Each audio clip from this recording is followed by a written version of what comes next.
smells the stink of a talent agent or some management, some personality management, some influencer management people. I smell that influence in the case of Caitlin Clark. Caitlin Clark, the phenomenal basketball player who is responsible for the WNBA seeing about 30 times as much revenue this year as they ever have, had been very clear that she worked super hard to gain physical capability she has. Core talent, core height, all that stuff's true. Her dad paving over their grass so she could have a full-size court, all true. But she decided to take the knee, at least a little bit of the knee, to the Black Lives Matter Incorporated mob. So guess what happened? You think that was a wise decision? I'll tell you in a second why I smell the stink of a talent agent or an influencer management firm. It's because of the lack of wisdom of this decision. I'm holding something in my hand called Wisdom. This is a biblically based herbal blend. It's suspended in oil. It was put in here in small batches, cold brewed, and it had light waves and sound waves infused into it to lock in the potency. So why is it called biblically based? Because the doctor who invented this product, Wisdom, which, by the way, is delicious. My daughter puts it in her coffee so she gets the coffee lift, but not the coffee edge. I take it straight because it's delicious, so I get the calm, I get the state of mind, I get the joint health, I get the positive response to inflammation, which you can harness and make your friend. So why is it biblically based? Because Dr. Patrick Gentempa was in the Holy Land when this inspiration came to him. So often the Bible mentions herbs and spices almost in sacred ways, and if you're touring the Holy Land, you're going to smell a lot of those same spices and herbs. It occurred to him that the way God designed our bodies is the way God gave him talent to harness it and create products like this for our good. So for me, sense of calm, positive response to inflammation, joint health. For my daughter, coffee without the edge. You can try this. Go to trywisdomnow.com/Todd. You will get 33% off when you stock up on Wisdom. Trywisdomnow.com/Todd. You'll get a 180-day money-back guarantee and free shipping. It's trywisdomnow.com/Todd. I smell a talent agent or a influencer management firm. I smell a meeting. Here's how the meetings go. I've been in these meetings. They take you aside and they say, you've got a lot of promise. I mean, Caitlin, you're making money. You could make a lot more, a lot of endorsements. We'd like to see Caitlin Clark as platform. We call it CAP. Caitlin, this platform. I've had this said to me, TAP, Todd as platform. But we think there's some things that you could smooth out. One of the things we want you to examine is just recognizing some of the controversy. And we're not saying it's your fault, Caitlin. We're not saying you did anything wrong. But we'd like you maybe to lean in to the racial conversation just in a little different way. We don't want you to change your values. Understand, we don't want you to change anything about what you think. We just want you to lean in. And that's the way they always do it, with their arms straight out in front of you. I'm in the studio right now gesticulating arms. We don't want you to change anything you say, just the way you say it. So the way the meeting would go then is, look, what if you were just to say, just recognize that there's some privilege involved in being a white girl. You don't need to get specific. And the way this normally goes is the young talent says, yeah, but I don't believe that. I mean, I worked really, really hard. I don't know that I have any privilege. I mean, my dad did some things for me. He paved over our lawn so I could have a full-size basketball court, but that was it, or half size. Oh, no, we're not saying you had any privilege. No. But there's a common belief that this occurred, and this is what we're talking here about. Look, we're giving you an opportunity your message is hard work, right? We want you to be able to spread that to as far an audience as possible. So all we're saying is that you just recognize some privilege. That's it. We think this could make peace within the league. In fact, we've heard from companies that if this edge was smooth, we could see a future television show for you. We've had pitches for reality TV shows, maybe a ministry. So these meetings commonly go that way. What you're hoping for the talent to do is give a little ground.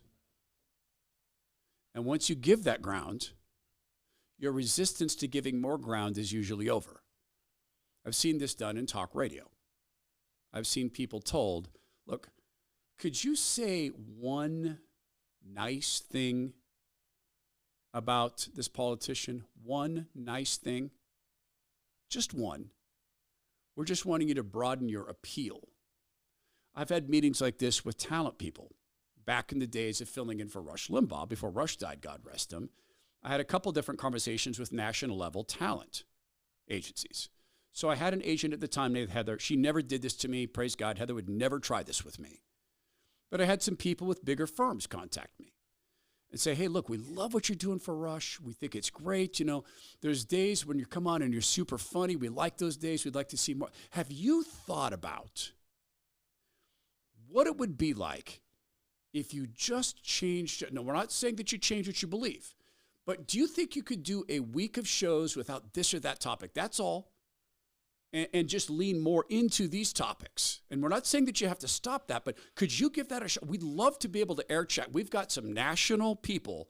They're looking at a show for you, and it would be as big as Rush's, but it would be maybe if you could just back off these things. And we're not saying change. And in fact, once the show lands, and we've got like 300 affiliates, and go full bore, be full bore you. My response was this: sure, I could look at that. But let's just put in the contract between you and me that I have 100% complete, unquestioned editorial control over what I say on the air outside of the 7 nasty words. And the conversation stopped there. There's a really well-known national radio network that approached us back in that day. Same thing. Like, we don't control speech. Great, let's just put a clause like that in the contract. It shut down the conversation. But I ain't no Caitlin Clark. Here's what Caitlin came out and said in an interview after she was named to be the Athlete of the Year through Time magazine. Clark is cognizant of the racial underpinnings of her stardom. Quote, I want to say I've earned every single thing, but as a white person, there is privilege, says Clark. That's where I smell the talent agent. Do you see the compromise? I want to say I've earned every single thing, but as a white person, there is privilege. Sorry, those two things don't go together. You either had privilege and stood on it, or you earned every single thing, so choose. The truth is, Caitlin Clark believes she earned every single thing. That has been her consistent messaging until this moment came about. The quote continues. A lot of those players in the league that have been really good have been black players. And in this article, they capitalize the B in black, pretending that black is a race of person. It's not, it's a color. This league has kind of been built on them. The more we can appreciate that, highlight that, talk about that, and then continue to have brands and companies invest in those players that have made this league incredible, I think it's very important. I have to continue to try to change that. The more we can elevate black women, that's going to be a beautiful thing. Why?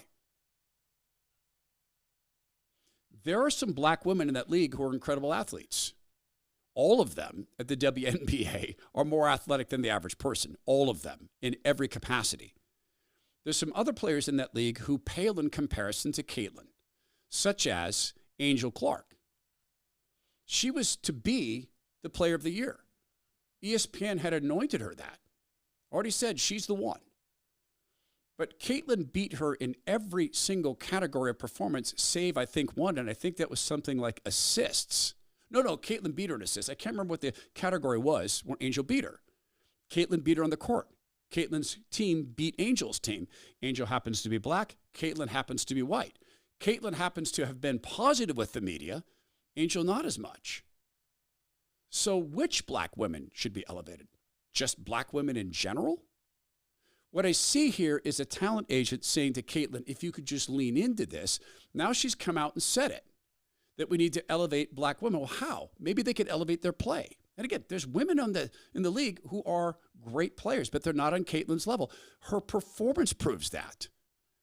She broke significant records in this year of play. Then you get to some of the ownership. The Washington Mystics co-owner is named Sheila Johnson. And she spoke on CNN about Time's decision to anoint Caitlin Clark as Athlete of the Year. It has taken the WNBA almost 28 years to get to the point where we are now. And this year, something clicked with the WNBA, and it's because of the draft of the players that came in. It's just not Caitlin Clark. It's Reese. We have so much talent out there that has been unrecognized, and I don't think we can just pin it on one player. There has been, this phrase has been couched, hasn't it? The Caitlin Clark effect. Why do you think that has been the case? Well, I want to be very diplomatic about this. It's just the structure of the way media plays out race. It's the way media plays out race. So the media is responsible for people responding to Caitlin Clark. Now, look, I don't watch women's basketball. I don't watch basketball. I was drawing my attention to this as a cultural effect because Caitlin Clark started receiving fouls. She received the majority of fouls, and in egregious fouls, fouls that went above and beyond, fouls that looked like criminal assault. She received about 80% of those. Those are just statistics from the league that drew my attention to this. I also know that the WNBA was founded as a grievance league. It was founded as an abortion promoter. It was founded upon coveting. When the league was founded and I got tickets to one of the first games from a former friend of mine, gave me an opportunity to go. She bought into the team. She was a Microsoft executive. We worked together really well at Microsoft. I consider her to be a really, really valuable creative mind. And she sent us these tickets and offered us an opportunity to go to the event. And I went to my daughter and said, hey, let's go watch these professional basketball players play. And my daughter at the time was doing a lot of speed skating and very good at that on this nationally ranked team, or national championship team, I should say. So we made plans to go until I saw the promotion for the first night. It was a Planned Parenthood fundraiser. I'm not going to go to a Planned Parenthood fundraiser, and I'm not going to wear pink. So I saw a league founded around things outside of basketball. That's why I didn't pay attention to it. We canceled our tickets. I showed my daughter, hey, if you want to go, I'll go, but I'm not wearing pink. And she said, no, I'm not going to go to something that kills babies. Why don't they just play basketball? And, of course, the political underpinnings, the push for reparations, etc. It was a grievance league. When Caitlin Clark came in, the WNBA had an opportunity for a restart. Caitlin came out of college with great numbers. She came out of college with great performance that you could look at. I don't watch basketball, but when I'm in places where people do, I get educated. I was in a beloved pizza place I go to once a week in North Idaho. The WNBA was on. I was sitting next to a guy who loves basketball, is a basketball coach, and he said, watch, let me show you why this woman is above and beyond. And for about 15 minutes there, I sat and watched Caitlin Clark play, and I came back with a full understanding. Okay, she plays defense, she plays offense, she can score from the threes. He was showing me how she's expanded the places on the floor where she can hit points on a consistent basis. Other people don't have that skill. She's dropping threes from corners of the arena where no one drops threes. And then she can go inside. And as a taller, bigger woman, to go inside like she can with those skills is big time. Then the passing. I got it. I get it. I understand. Wow, phenomenal. I found myself when the WNBA was on wanting to look. Incidentally, I looked at some NFL film. There's a bunch of black players in the NFL. In fact, you might even say that the majority of the players are black, and somehow that league has succeeded. This is more of the Mystics co-owner talking about Caitlin Clark. I'm going to be very honest. I feel really bad because I've seen so many players of color that are equally as talented. No, that's not what the numbers show. You may have seen that, but that's not what the numbers indicate.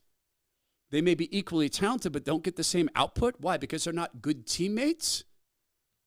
And they never got the recognition that they should have. And I think right now, it is time for that to happen. So last night, we read Time magazine where Caitlin Clark was named Athlete of the Year. Why couldn't they have put the whole WNBA on that cover? Because it's not Team of the Year or League of the Year. They focus this on personalities. The WNBA, in this case, is still a grievance league. The Mystics co-owner, Sheila Johnson, is still promoting grievance. She continues. And said, the WNBA is the League of the Year because of all the talent that we have. See, this goes to the biggest problem with black victimhood ideology. In the separate country of Seattle and Portland's and many of the other separate countries like San Francisco, do you know that they've done away with classes in high school for kids who do really well?